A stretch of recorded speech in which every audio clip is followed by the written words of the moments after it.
For the mummy fight, you will need cursed relics and rebirth scrolls. You don't need more than 500 cursed relics to start, since you will get plenty more from opening gold keys. 50 to 100 scrolls of rebirth is a good starting point. I recommend you wait to fight mummy until you have full umbral, or else you'll waste a lot of rebirths and have a reduced chance at getting drops, since most of your group will have full umbral or above. Fight this boss and all other bosses when you are freshly leveled up with 0% experience. Saving graces are 100k each, and you'll burn through them very quickly, and you need your next slot for better amulets. Before you get ancient gear, you should attempt to get groups that also don't have ancient gear. If you fight the boss with people who do have ancient gear, then you'll be outmatched and you'll have a low chance of getting loot. You can increase your chances of getting loot by spending on upgrades like the Deadrock Shield and Cactus Ring. These items are expensive, but they add a lot of offensive stats, which will help you get more drops because whoever does the most damage gets more drops on average. You can also make your own Aros and emerald necklaces to increase your chances even more. These necklaces have charges, so bring a handful of them. I don't recommend purchasing these necklaces from other players yet, because they are very overpriced. You can easily and quickly make them yourself. If you can afford it, then you should also bring plenty of relics of accuracy, and either relics of power or relics of damage. I choose power because they're cheaper than damage. Make a group of 4 people, no more, no less.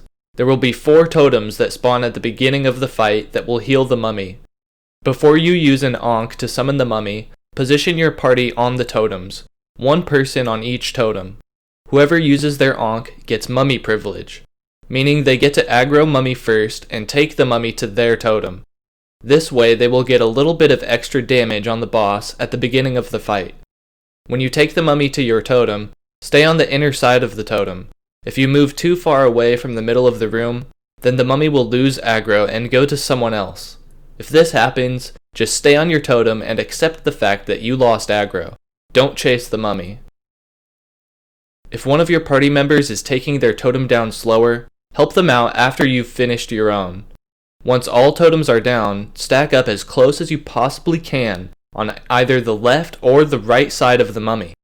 This is important for a few reasons. For one, you will be able to see the ground around you much more clearly when you're all stacked very tightly, which makes it much easier to avoid the cursed ground. And for two, the mummy will summon poltergeists that will go down faster and have a lower chance of taking any of you down if you're all stacked tightly. You can look at your team's health bars and align them to get a quick and tight stack. Do not try to avoid passing the curse to your party members. It's pointless. You're all going to get cursed no matter what. Sometimes the curse will be more severe and you may need to step back for a moment to avoid further damage and heal up. You can also step back to avoid poltergeists if they're doing too much damage. But get back in the fight quickly, because your team is counting on you to help them down the poltergeists fast. And every time you step back, you decrease your chances of getting loot since you're not damaging the boss. When the mummy summons cursed ground, you will need to make a call. Do I move toward the mummy to get to a safe area, or do I move away from the mummy to get to a safe area? If you move in the direction of the mummy, you will continue to damage the boss, which is important for increasing your chances at getting loot. You will also increase your risk of getting downed, which will decrease your chances at getting loot. If your curse is not severe, and you're not currently worried about or swarmed by poltergeists, then this may be the best option. However, sometimes you will either have a severe curse, or poltergeists may be being summoned, or both. In this case, you will want to move away from the mummy to get to a safe area so you won't get downed.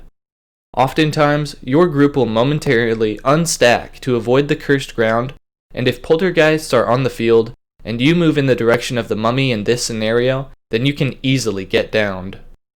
If you don't down the mummy fast enough, then the totems will respawn. If this happens, then move together as a group to the first totem that respawned. Make sure you position yourselves in a spot where you can down the totem and continue to put damage on the mummy at the same time. Continue to stay stacked as cursed ground and poltergeists are still an issue. If you split up and take down different totems at this time, then Mummy will not be taking much damage while you're downing the totems again. So stay together and keep hitting the boss while you down the totems for the second time. Although if this happens to you, then you may need to rethink your group because you should be downing the Mummy before the totems respawn. The Mummy abundantly drops gold keys and also drops other items like the ancient reel and ancient tablets.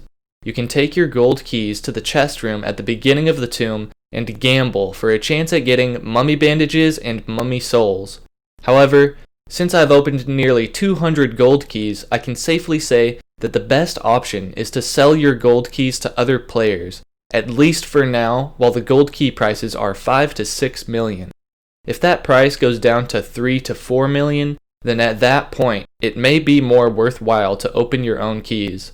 If I sold my keys instead of opening them, then I would have made hundreds of millions more. Mummy is a 4-person group. Do not enter an ongoing mummy fight if you are not part of that group.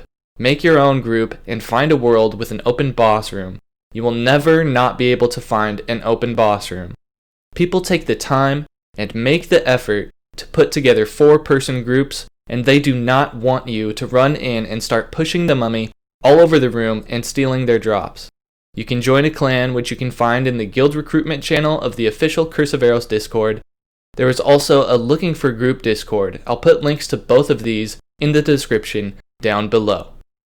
Use Batpet.